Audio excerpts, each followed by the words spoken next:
माता रानी के सभी भक्तों को मेरा प्रणाम। नवरात्र के दौरान माता रानी के 9 रूपों की पूजा और व्रत करने का विधान है। पंचांग के अनुसार नवरात्र के 7वें दिन माँ कालात्री की पूजा अर्चना होती है। माता कालात्री को शुभंकरी, महायोगेश्वरी और महायोगिनी भी कहा जाता है। धार्मिक मान्यताओं के अनुसार देवी दुर्गा के इस स्वरूप की पूजा अर्चना करने से सभी सिद्धियां प्राप्त होती हैं। माता कालात्री की आराधना कर व्रत रखने वाले भक्त को माँ सभी बुरी शक्तियों और काल से बचाती है। माँ कालात्री के भक्त को अकाल मृत्यु का भय नहीं रहता। माता के इसी स्वरूप से सभी सिद्धियां प्राप्त होती हैं। इसलिए तंत्र मंत्र करने वाले माता कालात्री की इस दिन विशेष रूप से पूजा अर्चना करते हैं। इस वीडियो में हम जानेंगे माँ कालात्री की कथा, माँ की पूजा से प्राप्त होने वाली कृपा और माँ की आराधना करने का तरीका। माँ को किन चीजों का भोग लगाएं कि माँ हमसे प्रसन्न हो जाएं। पूजा में किन बातों का रखे ध्यान। पौराणिक कथाओं के अनुसार एक समय शुंभ, निशुंभ और रक्तबीज नामक असुर ने तीनों लोकों में हाहाकार मचा रखा था। इसके आतंक से भयभीत होकर सभी देवता भगवान शिव के पास पहुंचे और उनसे रक्षा करने की प्रार्थना की। देवताओं की प्रार्थना सुनकर भोलेनाथ ने माता पार्वती को अपने भक्तों की रक्षा करने के लिए कहा। तीनों लोकों को असुरों के अत्याचार से मुक्ति दिलाने के लिए माता पार्वती ने माँ दुर्गा का स्वरूप धारण कर शुंभ व निशुंभ दैत्य का वध कर दिया। माँ दुर्गा ने रक्त बीज का भी अंत कर दिया, मगर रक्त बीज को मिले वरदान के कारण जहां जहां उसका रक्त धरती पर गिरा वहीं एक नया रक्त बीज उत्पन्न हो जाता था। यह देखकर माँ दुर्गा को अत्यंत क्रोध आ गया, जिसके कारण माँ का वर्ण श्यामल हो गया। इसी श्यामल रूप से देवी कालात्री का प्राकट्य हुआ। इसके बाद माँ कालात्री ने रक्त बीज समेत सभी दैत्यों का वध कर दिया। लाखों रक्त बीजों के शरीर से निकलने वाले रक्त को जमीन पर गिरने से पहले ही माँ कालात्री ने अपने मुख में भर लिया, जिससे नए रक्त बीज उत्पन्न नहीं हो पाए।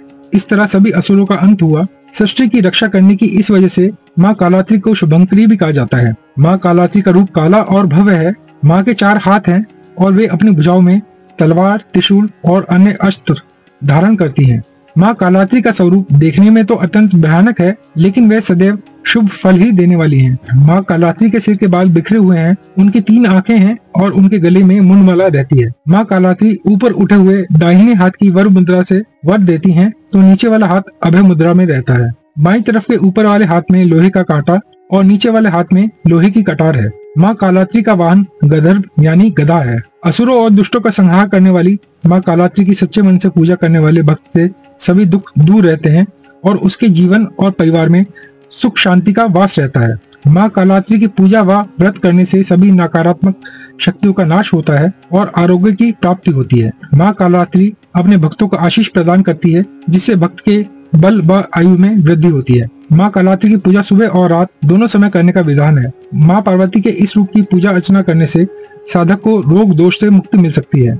माँ काली की उपासना से तंत्र मंत्र के असर को भी समाप्त किया जा सकता है। माँ काली की पूजा करते समय आपको कुछ बातों का विशेष रूप से ध्यान रखना चाहिए। माँ कालात्री की पूजा में लाल या गहरे नीले रंग के वस्त्र धारण करने चाहिए। साथ ही माता काली को लाल रंग की चीजें जैसे गुड़, गड़हल आदि अर्पित करने चाहिए। माँ कालिका को गुड़ से बनी चीजों का भोग भी लगा सकते हैं। पूजा समाप्त होने के बाद सह परिवार माँ कालात्री की आराधना करें और जयकारा लगाएं। इससे माँ कालात्री प्रसन्न होती हैं और साधक को सभी संकटों से मुक्ति मिलती है। पूजा के बाद आप प्रसाद में चढ़ाए गए गुड़ को किसी ब्राह्मण को दान कर सकते हैं या फिर अन्य लोगों में भी बांट सकते हैं। माँ कालात्री बुरे कर्म करने वाले लोगों का नाश करने और तंत्र मंत्र से परेशान भक्तों का कल्याण करने वाली है। पुराणों में देवी कालात्री को शनि ग्रह और रात्रि को नियंत्रित करने वाली देवी कहा गया है। माँ की पूजा करने से शनि के दुष्प्रभाव कम होते हैं। माता कालात्री की पूजा रात्रि के समय भी की जाती है। ग्रह बाधा और भय से पीड़ित लोगों को माता की पूजा इस दिन अवश्य करनी चाहिए। विधि विधान से माँ कालात्री की पूजा करने से भक्तों के सारे कष्ट दूर हो जाते हैं। आप भी परिवार सहित माँ कालात्री की पूजा करें,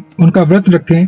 माँ कालात्री की कृपा आपके जीवन में सुख, शांति और समृद्धि लाए, आपके शत्रु का नाश करे, आपके सब कष्ट दूर करें। कृपया हमारे चैनल को लाइक करें, सब्सक्राइब करें और कमेंट बॉक्स में अपने बहुमूल्य सुझाव अवश्य दें।